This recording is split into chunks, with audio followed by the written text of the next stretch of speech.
Welcome learners to eSiksha Wise. Today we are going to discuss about which and that. In the previous slides we have discussed about who and whom as a relative pronoun, and today we are going to discuss which and that as a relative pronoun. See, when we have to use which and that, it is very pretty much sure that which and that are used for non-humans and inanimate objects. In the previous session also I have told you non-humans here means animals, and inanimate objects here means non-living things.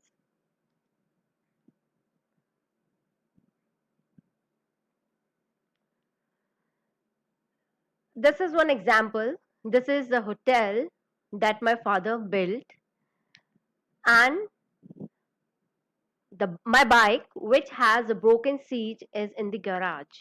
Now in the first sentence we have used that, and in the second sentence we have used the word which. They are relative pronoun because this is a hotel is a noun, and this that is referring the hotel. Same case with the which also, so it is acting as a relative pronoun. Now how you will identify they both are inanimate objects, both are non-living things, hotel and the bike, but in one place in one sentence you are using that, and in the second sentence you are using which. So why we use two different words for the same inanimate objects? So we'll try to discuss it in the next slide. To understand the usage of your which and that, we need to understand what is restrictive and what are restrictive and non-restrictive clauses.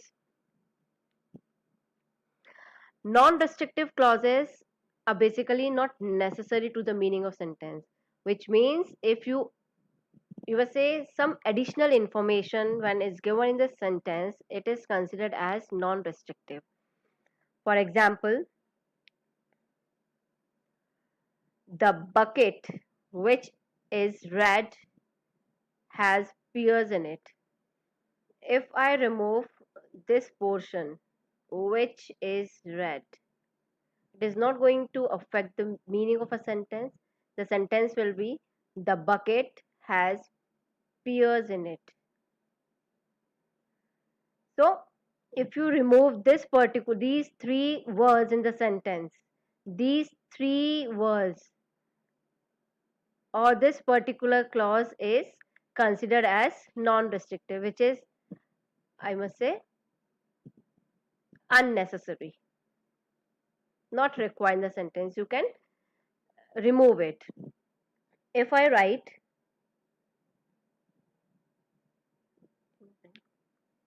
and a restrictive is when the particular word or a phrase is essential to the meaning of the sentence, then it is a restrictive clause. Now the same sentence I've given in a different way. Bring me the bucket that has pears in it. Now I have used that here. If I remove this particular portion of the sentence, this is not going this is not going to give you the clear meaning. So it is a required, or I must say it is a mandatory to use this portion in the in the sentence to give a clear meaning. So this is known as a restrictive clause that has pears in it. If we say bring me the bucket, if I ask which bucket, so that has pears in it. This gives you the restrictive clause. Now but, which can be used in a restrictive way which is mandatory when it is preceded by preposition. For example, the bucket in which pears have been kept is red. Now in which, now we have specified in which pears have been kept, so this is correct. This is an exception because when we use preposition we can use which in a restrictive way, and which is always preceded by comma, parenthesis or a dash. There are pears in the bucket, which is red. It is preceded by a comma, mandatory. But if I remove this, the sentence is giving a clear meaning. It's a meaningful sentence. There are pears in the bucket. So this is a non-restrictive use of the sentence. So these are certain tricks where you can easily identify where to use which.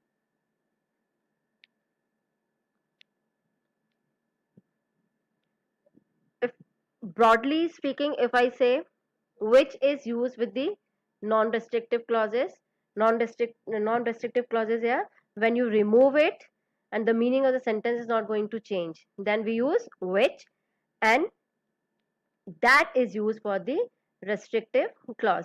Let me give you one more example. If I say he has the key that fits in the door.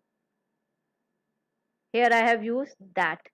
That it means it is a restrictive usage.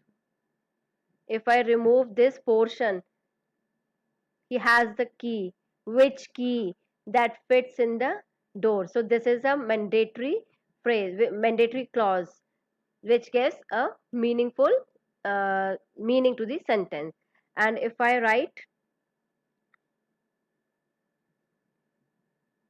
the ancestral house, which is one of my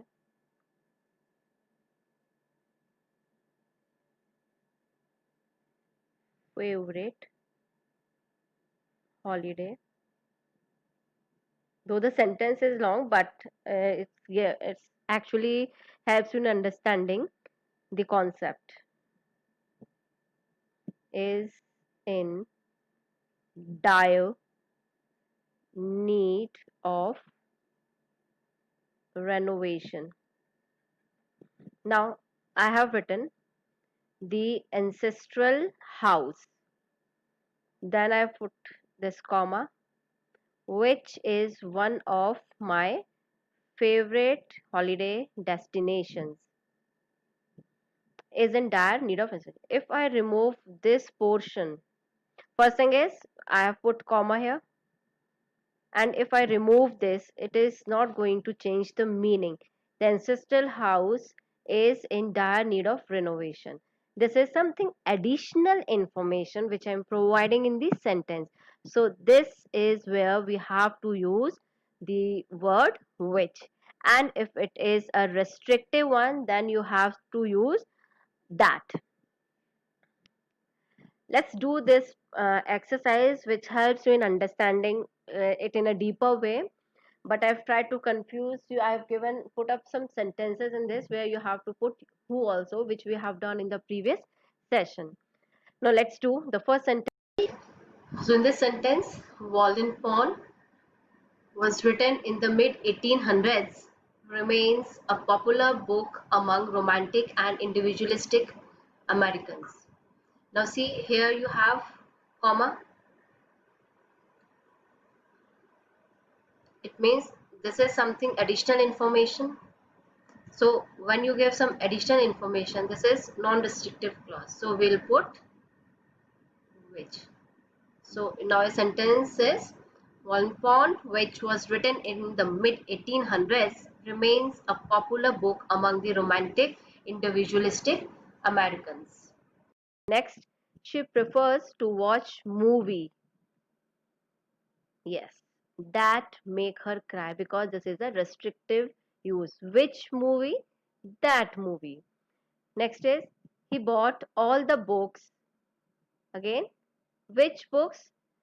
That are required for the course. Next is predictably the students dash did best were not the ones which stayed up all night studying. Now students are, you need to understand, humans, and we have studied which and that are used for non-humans and inanimate objects, inanimate things. So student is a human. So here for humans we use who. So right answer is who. Predicatively, the student who did best were not the ones who stayed up all night studying. Next is the answers. Again, we can see comma here. It means this is something additional information. So you can find in the book, back of the book are sometimes incorrect. So here the answer will be which. Why? Because this is a non-restrictive use of, this is non-restrictive use, and this is something this is additional information given in the sentence. If I remove this particular portion from the sentence, the meaning is not going to change. The answers are sometimes incorrect. So the answers which you can find in the back of the book are sometimes incorrect. Now the next is, tell us your fondest Falcons memories. Again, comma is here. We can put which